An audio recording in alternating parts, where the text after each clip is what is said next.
Most people imagine World War III beginning with a declaration, diplomats on television, warnings broadcast to populations, time to prepare. But modern warfare doesn't announce itself. The gap between peacetime and total war can be measured in minutes.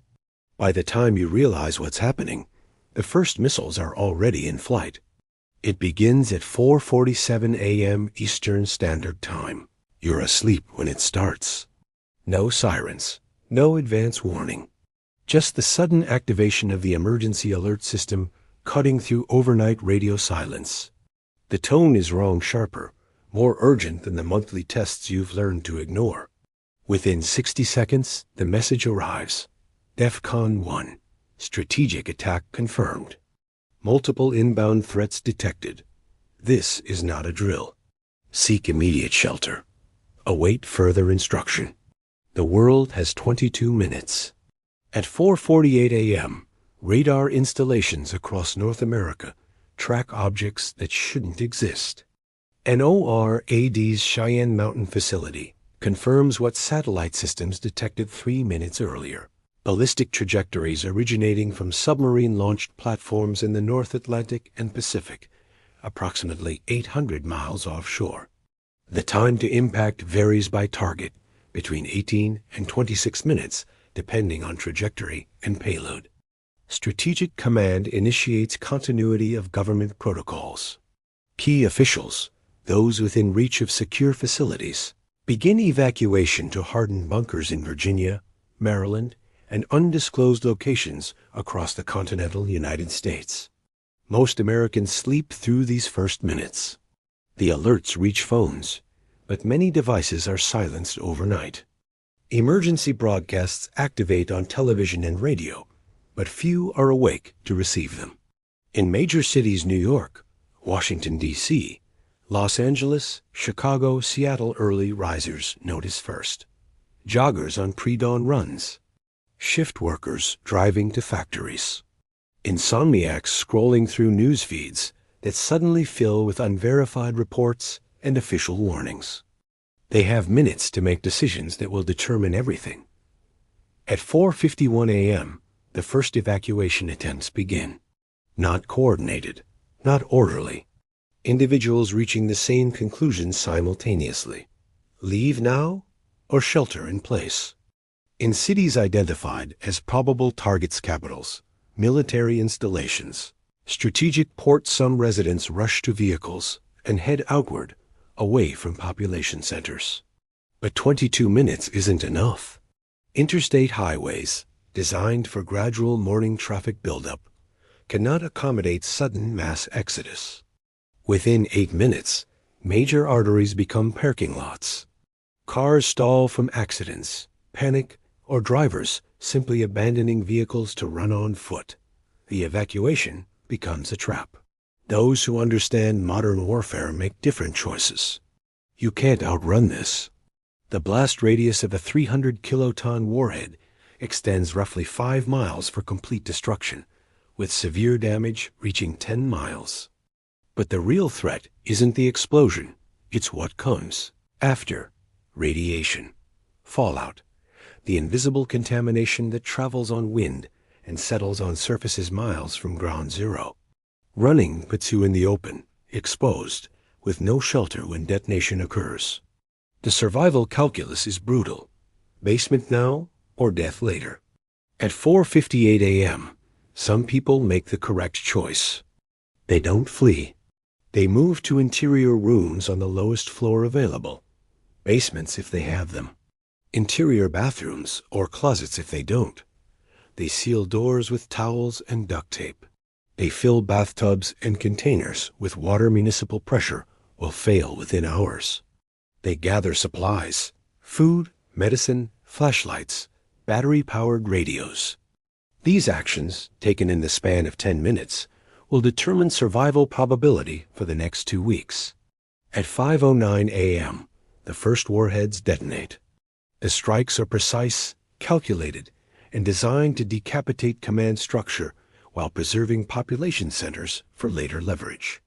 Not because of mercy, but because of strategy. The initial wave targets 23 locations simultaneously across the continental United States. Strategic Nuclear Forces at Malmstrom Air Force Base in Montana, F.E. Warren in Wyoming, Minot in North Dakota. Naval bases at Kings Bay, Georgia, and Bangor, Washington. Command and control facilities buried beneath mountains and desert. The detonations occur at altitude 300 to 400 feet above ground, maximizing blast radius while minimizing immediate fallout. Each explosion generates light brighter than the sun, visible for hundreds of miles. The flash burns retinas of those unfortunate enough to be looking in the wrong direction. Then comes the shockwave wall of compressed air, traveling at 700 miles per hour, shattering windows 20 miles from ground zero, collapsing older structures within 10 miles, and vaporizing everything within 3. But most Americans experience none of this directly. You're 200 miles from the nearest detonation, far enough that the flash is just unusual brightness against the pre-dawn sky, far enough that the sound arrives as distant thunder, wrong in its sustained duration. What you can't see, can't hear, and can't feel is the electromagnetic pulse radiating outward at the speed of light. The EMP surge reaches your location in less than 1 second, inducing current spikes in every electronic device within a 500-mile radius. Your phone dies, not drained, destroyed.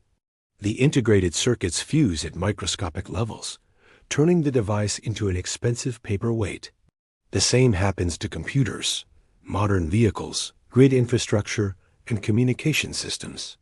In the span of 1 second, the technological foundation of modern civilization collapses across half the continent. By 5:15 a.m., communication networks cease functioning. Cell towers operate on backup batteries when grid power fails, but the EMP renders most systems inoperable regardless. The few towers still transmitting can't connect to backbone networks now fragmented. Internet traffic, dependent on router synchronization and server farms, dissolves into isolated pockets. The web of instant global communication reverts to localized radio, and even not only where equipment was shielded or operators switched to backup systems fast enough. The power grid follows a different timeline. Some regions lose power instantly. Substations, overloaded by EMP surge, trip offline permanently. Other areas experience cascading failures over the next 20 to 40 minutes as the grid attempts to balance load across disrupted transmission networks. Grid operators, those still able to communicate with command centers, execute emergency protocols to prevent total collapse. They succeed in some regions. In others, the mathematics of synchronized power distribution becomes unsolvable when 30% of the network disappears. By 6 a.m., 140 million Americans are without electricity. The sun rises over a transformed nation. Hour 1 to 3, 6 a.m. to 9 a.m., morning arrives with a clarity that feels wrong. The usual sounds are absent. No traffic hum, no aircraft crossing overhead, no distant sirens or industrial noise. Just wind, birdsong, and the occasional sound of human voices calling out in confusion. In cities untouched by direct strikes, the population wakes to discover that the world changed while they slept. You check your phone, dead. You try the lights, nothing. The refrigerator has stopped humming. The electric clock shows the wrong time. Outside, neighbors emerge onto streets and driveways, drawn by the same realization. Something fundamental has broken. Conversations form in clusters. Has anyone heard anything? Does anyone know what happened? The answers vary by who has battery-powered radios or hand-crank emergency receivers. Those with working radios hear fragments. The emergency alert system continues broadcasting on some frequencies, automated messages looping without update. Other stations, those with backup generators and operators who stayed, provide scattered information.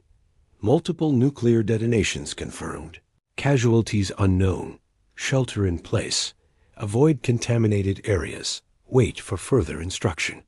But the instructions are vague because those giving them don't know much more than the public. By 7 a.m., the scale of the attack becomes clearer through pieced-together reports. 23 confirmed detonations in the first wave. Strategic military targets, not population centers. Estimated casualties: 300,000 to 500,000 immediate deaths, with millions more at risk from fallout in downwind zones. The numbers feel abstract, too large to comprehend, too distant to feel personal. But the secondary effects are immediate and tangible. The power grid is failing. Communication is severed. Transportation networks are paralyzed. Supply chains have stopped. The grocery stores open despite everything. Not from corporate direction, most regional managers can be reached, but from employees showing up to work because routine provides comfort in chaos. The stores fill within 30 minutes. Not with orderly customers, but with people who understand that food doesn't appear magically on shelves. The supply trucks won't arrive today or tomorrow. The inventory on hand represents the total available food supply for this community until the crisis resolves. Panic purchasing begins immediately. Canned goods disappear first, then bottled water, then bread, despite it having the shortest shelf life. Within 2 hours, shelves are stripped. Fights break out over remaining supplies. Store security, where present, attempts to maintain order, but quickly realizes they're outnumbered and outmatched. Many stores close early, managers locking doors to prevent looting, though the distinction between panic buying and looting becomes semantic when currency may be worthless tomorrow. By 9 a.m., commerce has effectively ceased. Electronic payment systems don't function without power and network connectivity. Credit cards are useless plastic. Debit cards access accounts that exist only as electronic records in servers now offline. Some stores accept cash, but making change becomes problematic when the registers don't open and bills need to be calculated manually. The economy hasn't collapsed, it's simply frozen, locked in a state that requires infrastructure no longer available. Hour 3 to 6, 9 a.m. to noon. The first wave was strategic. The second wave is tactical. At 9:23 a.m., additional detonations occur at 8 major metropolitan areas: military ports, defense contractor facilities, logistics hubs. The targets are San Diego, Norfolk, Charleston, New London, Jacksonville, Pearl Harbor, and 2 classified locations. These strikes use smaller yields 80 to 150 kilotons, but proximity to population centers means casualties spike dramatically. Each city loses its port, its shipyard, its naval infrastructure. Each city also loses 50,000 to 200,000 civilians in the initial blast, with hundreds of thousands more injured or trapped. You hear about this through radio reports, if you're fortunate. If not, you learn from the flash on the horizon, the distant rumble that rattles windows, or the amateur radio operators relaying information between regions. The second wave confirms what many feared. This isn't a limited strike. This is total war, executed with precision to eliminate military capability while leaving industrial and population infrastructure damaged but recoverable. The strategy is clear: destroy America's ability to project power while keeping the nation alive enough to negotiate surrender. By 10 a.m., NATO initiates Article 5 response. European allies confirm collective defense obligations activated. The United Kingdom elevates to DEFCON 1 equivalent. France mobilizes strategic forces. But retaliation requires decisions that haven't been made. Launch nuclear counterstrikes and risk global extinction? Deploy conventional forces and accept limitations? The calculus of mutually assured destruction confronts the reality that the destruction is no longer mutual. It's sequential, and the United States absorbed the first blow. Meanwhile, on American soil, the cascade continues. Hospitals transition to emergency protocols, but their capacity evaporates rapidly. Trauma from blast effects overwhelms facilities near strike zones. Burn victims exceed available treatment resources within the first hour. Radiation exposure cases begin appearing first responders who entered contaminated zones, evacuees who fled through fallout, and residents of areas where wind patterns carried radioactive particles. Without power, modern medical equipment fails. Surgery occurs by flashlight. Anesthesia is rationed. Triage becomes brutal calculus of who can be saved versus who will die, regardless of intervention. The water supply begins to fail around midday. Municipal systems rely on electric pumps to maintain pressure through distribution networks. Backup generators at treatment facilities provide temporary service. Most have fuel for 24 to 72 hours of operation. But as power outages extend beyond initial estimates, fuel reserves deplete faster than rationing can extend. Water pressure drops neighborhood by neighborhood. Taps that flowed this morning produce only trickles by noon, and nothing. Those who filled bathtubs and containers have reserves. Those who waited have empty pipes. Fallout becomes the invisible killer. The high-altitude detonations minimized immediate fallout, but ground-level strikes on ports generated substantial radioactive debris. Prevailing winds carry contaminated particles northeast from San Diego, east from Norfolk, and inland from Charleston. The fallout looks like dust or light ash easy to mistake for normal pollution. It settles on surfaces, on skin, in lungs when breathed. Radiation exposure is cumulative and invisible. A fatal dose can be absorbed in 30 minutes without shelter, or avoided entirely with proper protection. By noon, those who sheltered immediately have saved themselves. Those who evacuated or ignored warnings are beginning to die. Hour 6 to 12, noon to 6 p.m. The first 12 hours establish the pattern that will define survival. You've been in shelter now for 7 hours if you made the right choice at the start. The radio, if you have one with working batteries, provides fragmentary updates. The president is confirmed safe, relocated to an undisclosed facility. Continuity of government is in effect. DEFCON 1 remains active. Casualties are estimated in the millions, though precise counts are impossible without functioning communication infrastructure. The message repeats: remain sheltered, conserve resources, await further instruction. But instructions are abstract when needs are immediate. Water. You've consumed perhaps 2 liters since waking the minimum for basic hydration. If you filled containers, you have reserves. If not, you're already in crisis. Food is less urgent. Humans survive weeks without eating, but hunger is psychologically destabilizing. Toilet facilities become problematic when water pressure fails. Improvised solutions. Buckets lined with plastic bags work, but violate every instinct of modern sanitation. The degradation of comfort happens faster than expected. By afternoon, community dynamics begin to crystallize. In neighborhoods where residents know each other, cooperation emerges organically. Someone with a generator shares power to preserve food. Someone with medical training becomes the de facto community health resource. Information from working radios gets shared house to house.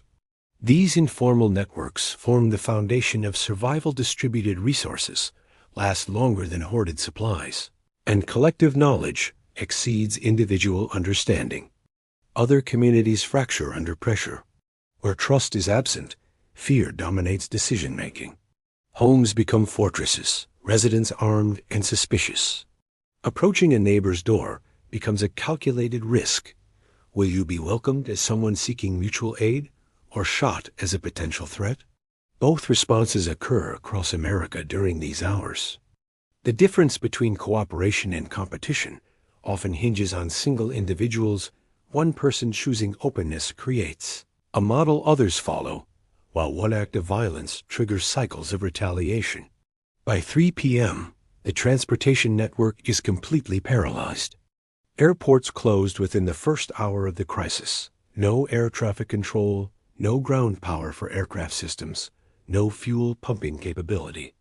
Commercial flights in the air, when the strikes occurred, either diverted to unaffected regions or made emergency landings with remaining fuel. Passengers are stranded in terminals designed for temporary occupancy, not extended shelter. Food service exhausts supplies rapidly. Restrooms become unusable. Thousands of travelers trapped in concrete buildings with no power, limited resources, and no information about when or if normal operations will resume. Highways remain clogged with abandoned vehicles. Those who fled in the first minutes ran out of fuel or broke down when EMP-sensitive electronics failed. The newer the vehicle, the more likely it stopped functioning. Cars manufactured before 2000 with minimal computer systems had better survival rates. But even functional vehicles face impassable roads blocked by disabled traffic. The result is a frozen snapshot of evacuation families still sitting in cars, waiting for movement that won't come, slowly realizing they're stranded miles from home with no viable path forward or back. By 6 p.m., the first day is ending. The sun sets over a nation transformed. 12 hours ago, America was the most powerful military and economic force in human history. Now it's a fractured collection of isolated communities, each struggling with the immediate mathematics of survival: water, food, shelter, and safety. The federal government exists, but can't project authority beyond the facilities where officials shelter. State governments attempt to coordinate response, but communication barriers reduce effectiveness. Local authority, police, fire, emergency services operates where resources permit, but many first responders abandoned posts to protect their own families. Our 12 to 18, 6 p.m. to midnight night arise without artificial light to push it back. Cities that once glowed visible from space now sink into darkness, punctuated only by scattered fires burning unchecked. The lack of light is disorienting, even in suburban areas. Streetlights remain dark. House lights don't shine from windows. The ambient illumination that made night navigable has vanished. What remains is true darkness, the kind humans evolved fearing, where threats are invisible until they're immediate. Security concerns escalate after dark. During daylight, social norms retain some power. Visible witnesses discourage violence, and cooperation seems rational. Darkness erodes those constraints. Break-ins begin in communities where cooperation failed to establish. Some are desperate scavenging for supplies. Others are opportunistic theft by those who recognize that law enforcement is absent. Home defense becomes personal responsibility. Those with firearms maintain watch. Those without improvised locks, barricades, noisemakers to alert neighbors. But most Americans experience the night in quiet isolation. You're in your home, sheltering in an interior room or basement. The radio continues broadcasting when you turn it on, but the messages haven't changed significantly. Remain in place. Conserve resources. Avoid contaminated areas. The advice is sound but incomplete. How long to shelter? When is it safe to emerge? What comes next? The absence of specific guidance reflects the reality that those in charge don't have answers either. They're managing a crisis beyond existing protocols. By 9 p.m., casualty estimates are revised upward. Initial blast deaths, approximately 2 million. Immediate casualties from trauma, burns, and building collapse, another 3 million. Projected deaths from radiation exposure over the next 2 weeks, 4 to 8 million, depending on shelter discipline and fallout patterns. The numbers are incomprehensible at scale. 8 million dead equals the entire population of Virginia, or Washington State, or New Jersey. Gone in 24 hours, with millions more dying slowly over the coming weeks from exposure that's already occurred. The international situation deteriorates hour by hour. Russia mobilizes ground forces westward, 200,000 troops moving toward European borders within 12 hours of the initial strike. China increases readiness posture, positioning naval assets near Taiwan and the South China Sea. The intent is unclear: opportunistic expansion while America is paralyzed, or defensive positioning against potential U.S. retaliation. NATO scrambles to interpret signals and coordinate response, but the alliance faces paralysis. Collective defense requires the United States as anchor, and that anchor is currently fighting for survival at home. By 11 p.m., the first day is nearly complete. You've survived 18 hours of World War III. Not through heroism, there are no heroes in basement shelters. Not through luck, though chance always plays a role. Through composure. Through making correct decisions in the first minutes when most people made wrong ones. Through understanding that modern warfare kills more people through panic and poor choices than through direct weapons effects. The blast radius of a nuclear weapon is finite. The radius of panic is unlimited. Midnight approaches. The official first day ends. But the crisis is only beginning. Hour 18 to 24. Midnight to 6 a.m. The second night is harder than the first. Initial adrenaline has faded. The reality of conditions settles into consciousness. Your cold heating systems don't function without power, and autumn temperatures drop to uncomfortable levels overnight. You're hungry, not starving yet, but the psychological comfort of regular meals is absent. You're thirsty, rationing water, and hyper-aware of every sip consumed. You're scared, though you try to suppress it, because panic consumes resources faster than any physical need. Sleep becomes difficult despite exhaustion. Every sound is potentially threatening: footsteps outside, distant voices, unexplained noises in darkness. The imagination amplifies ambiguous stimuli into specific threats. Is that a looter? A desperate neighbor? Someone injured seeking help? Or just wind-moving debris? Without light to investigate, you remain alert, listening, trying to assess risk from incomplete information. This hypervigilance is exhausting, but rational, real threats exist, and distinguishing them from false alarms in darkness is nearly impossible. By 2 a.m., radiation levels in fallout zones have dropped significantly. The decay follows predictable physics. After 7 hours, intensity falls to 1/10 of initial levels. After 18 hours, it's down to roughly 1/20. This exponential decrease means that each hour of shelter during the peak period provides logarithmic benefit. Those who sheltered from the start and remained inside for 24 hours face manageable exposure when they eventually emerge. Those who evacuated through fallout zones in the first hours absorbed potentially lethal doses, despite now being in safe locations. The distinction between temporary and permanent changes begins to clarify. Temporary, the initial shock, the panic, the uncertainty about what's happening. These will fade as information improves and patterns stabilize. Permanent, the power grid, even in best case, restoration takes weeks to months. Communication networks require infrastructure rebuilding at scale. Supply chains depend on logistics that no longer function. Economic systems need institutions that may not exist in previous forms. The world that existed 24 hours ago is gone permanently. What replaces it won't be determined for weeks, months, or years. By 4 a.m., the second sunrise approaches. You've survived 24 hours.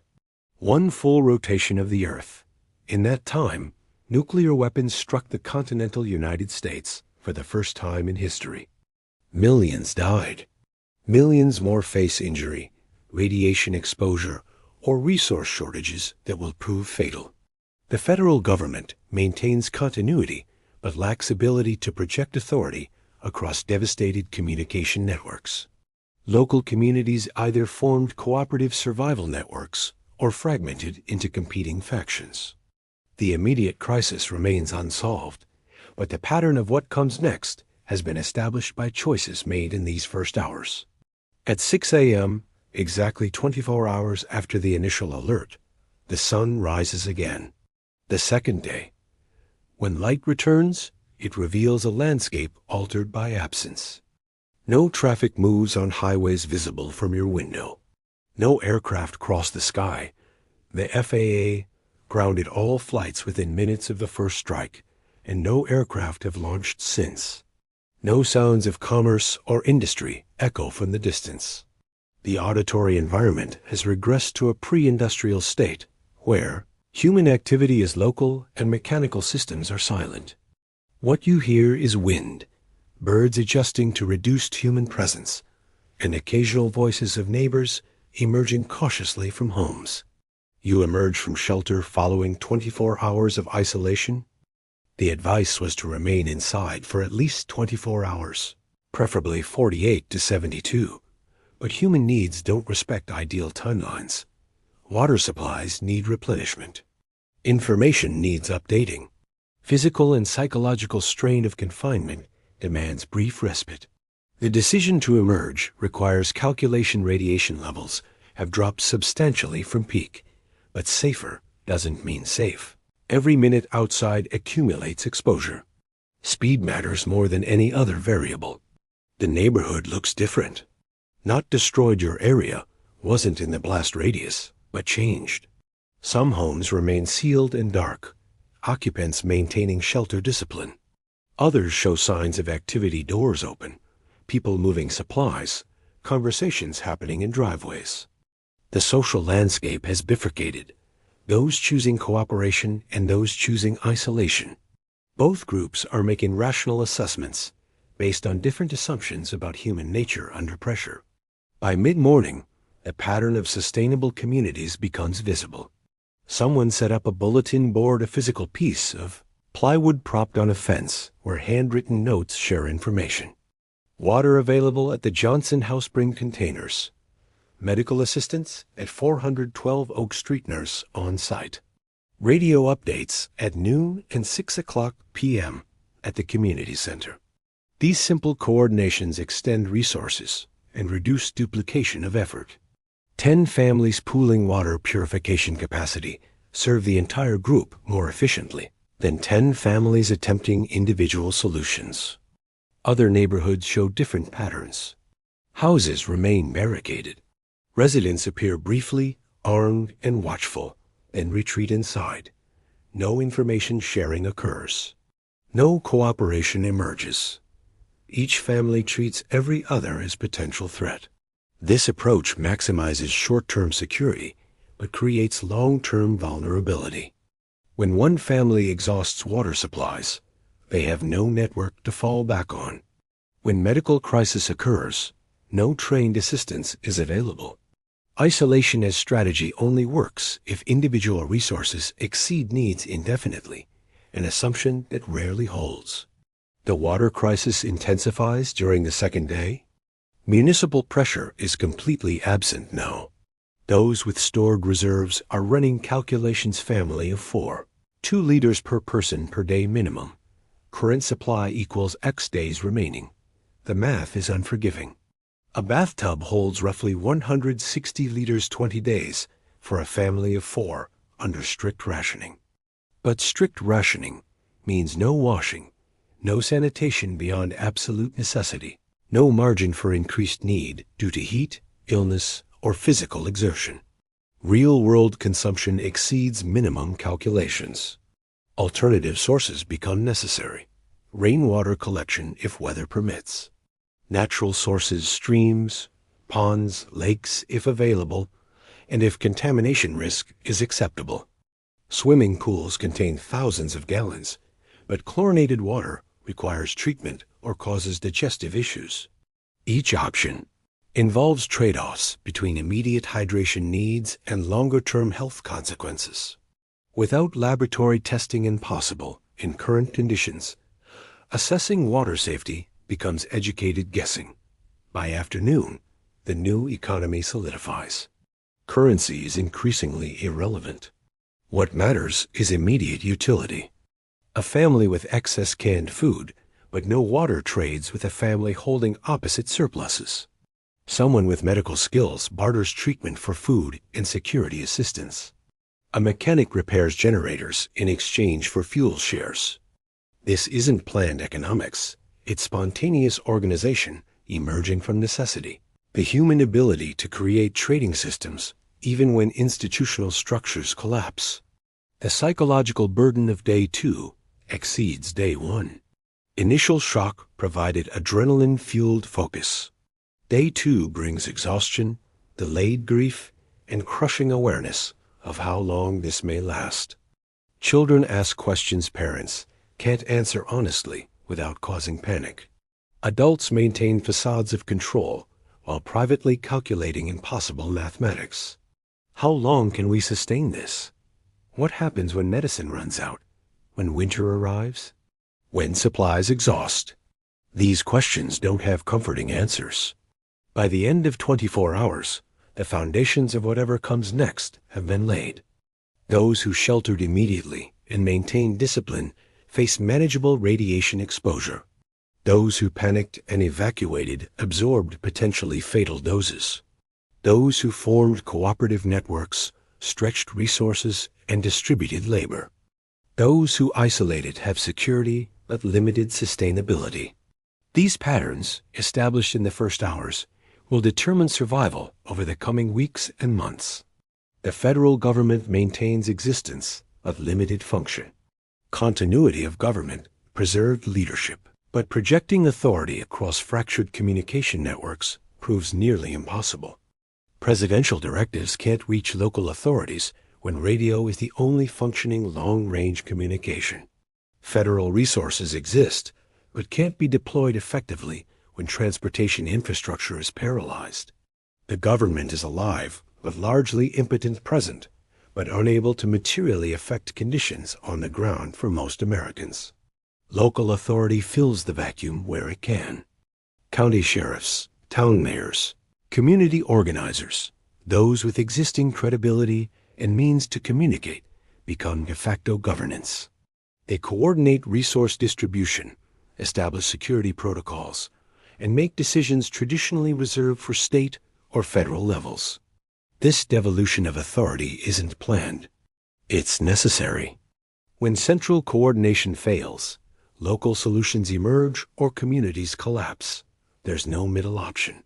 By the second day, survival priorities have crystallized into hierarchy. Water first, 2 liters per person per day minimum. Without this, death occurs in 3 to 5 days, regardless of other resources. Shelter second, protection from radiation, weather, and threats. A sealed interior space with supplies. Food third. Humans survive weeks without eating. Discomfort is severe, but death is distant. Security fourth. Protection of water, shelter, and food from those who failed to prepare or chose competition over cooperation. These priorities seem obvious in analysis, but were violated by millions during the first hours. Those who evacuated prioritized escape over shelter. Those who panic purchased food but ignored water made fatal miscalculations. Those who isolated completely sacrificed long-term sustainability for short-term security. The mathematics of survival is brutal to those who miscalculate. The question, what happens next, has no single answer. For some communities, those with water sources, food stockpiles, cooperative networks, and defensible positions, the situation is serious, but survivable. They face months of hardship, but the foundation for endurance exists.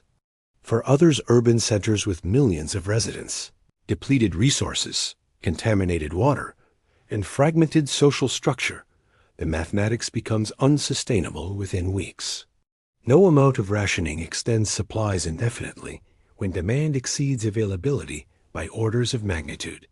For individuals isolated from both categories, those trapped on highways, in airports, in structures without supply survival measured in days rather than weeks.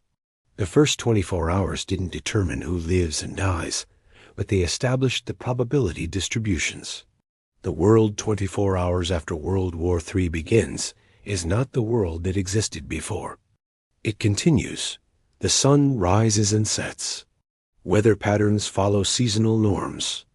The physical planet is unchanged except for 31 circular zones of destruction and contamination scattered across the United States. But the human world, the invisible systems of communication, commerce, authority, and assumption, has fractured permanently. America's status as superpower ended in the first hour. Not from military defeats, substantial strategic forces remain intact. Submarines still patrol, carrying enough firepower to destroy civilization. But power requires more than weapons. It requires industrial capacity, logistical networks, economic leverage, and institutional stability. The strikes eliminated none of these permanently, but degraded all of them severely enough that recovery timelines extend years, not months. During that recovery, global power balances will shift in ways impossible to predict, but certain to occur. The illusion of invulnerability shattered irreversibly. For generations, Americans assumed homeland immunity from the catastrophic violence afflicting other regions. The oceans provided buffer. Technology provided advantage. Military superiority provided deterrence. All true until they weren't. The strikes, even if limited, even if aimed at strategic rather than population targets, prove that homeland security is conditional, not guaranteed. The psychological impact of this revelation exceeds the physical damage of the weapons. The first 24 hours taught lessons that will resonate through whatever future emerges. Survival depends less on stockpiles than on composure. The families who endured weren't necessarily the best prepared. They were the ones who assessed conditions accurately, made decisions quickly, and adjusted when initial plans proved inadequate. Panic heals more reliably than radiation. Discipline preserves life more effectively than weapons. Cooperation extends resources further than hoarding. These truths seem obvious in retrospect, but were violated by millions when tested. The assumption that technology provides answers collapsed, and technology failed. Phones didn't save anyone. Internet connectivity provided no survival advantage once networks fragmented. GPS navigation became irrelevant when vehicles stopped functioning. The tools that defined modern life proved fragile when tested by conditions they weren't designed to handle. What mattered was older knowledge, how to purify water, preserve food, maintain shelter without electricity, communicate without electronics, coordinate without central authority. Skills that seemed obsolete suddenly became essential. The question everyone asks, when will normal return, misunderstands the situation fundamentally. Normal ended 24 hours ago. What comes next won't be a restoration of what was lost. It will be an adaptation to conditions that now exist. Power grids will eventually restore, but not to previous capacity. Communication networks will rebuild, but with different architecture. Supply chains will resume, but serving different distribution patterns. Economic systems will function, but under modified rules. The future isn't the past returning. It's something new emerging from the ruins of what was. 24 hours after World War III begins, the immediate crisis remains unresolved. Millions are dead. Millions more face injury, illness, or exposure that will prove fatal in coming weeks. Resources that seemed abundant yesterday are now finite and diminishing. Authority that seemed unquestionable is now fragmented and contested. Communities that seemed stable have fractured or coalesced based on choices made in hours of chaos. The problems facing survivors, water, food, shelter, security, medical care, have no easy solutions and no guaranteed timeline for improvement. But life continues. Not because humans are inherently resilient, many aren't. Not because hope persists, for many it doesn't. But because biological systems continue functioning. Hearts beat, lungs breathe. Hunger and thirst demand response. Children need care regardless of circumstance. These basic imperatives drive continued existence even when broader meaning seems absent. The species endures not through triumph, but through simple persistence in the face of conditions that make persistence seem pointless. The sun sets on the first full day of World War III. You've survived. Not through heroism, not through luck, but through making better decisions than those who didn't. Through understanding that modern warfare kills most of its victims indirectly through panic, through poor choices, through failure to adapt quickly enough to changed conditions. Through recognizing that survival isn't about defeating threats, but outlasting critical phases. Through maintaining composure when composure seemed impossible. The first 24 hours are over. What comes next depends on what was built during that time. Not physical structures, but patterns of cooperation, trust, discipline, and rational decision-making under pressure. The communities that survive truly survive, not just exist, will be those that formed these patterns in the chaos of the first day. Those that didn't will fracture over the coming weeks as resources deplete and pressure intensifies. The war itself may be over, or it may just be beginning. The initial strikes accomplished their strategic objectives. America's ability to project military power is severely degraded. Whether that degradation leads to negotiated settlement, escalation, or prolonged instability remains unknown. That's a question for diplomats and strategists in hardened bunkers, not for individuals sheltering in basements, calculating water rations. For you, for the 300 million Americans who survived the first day, the question isn't what happens next geopolitically. It's simpler and more immediate. How do we endure the next 24 hours? And the next? And the next after that? The answer won't be found in grand strategy or philosophical contemplation. It will be found in the small, practical decisions made every day. Ration carefully. Maintain discipline. Cooperate when possible. Protect what matters. Adapt to conditions as they exist, not as you wish them to be. These simple principles don't guarantee survival, but they make survival possible. And that's all anyone can ask when the world ends in 24 hours.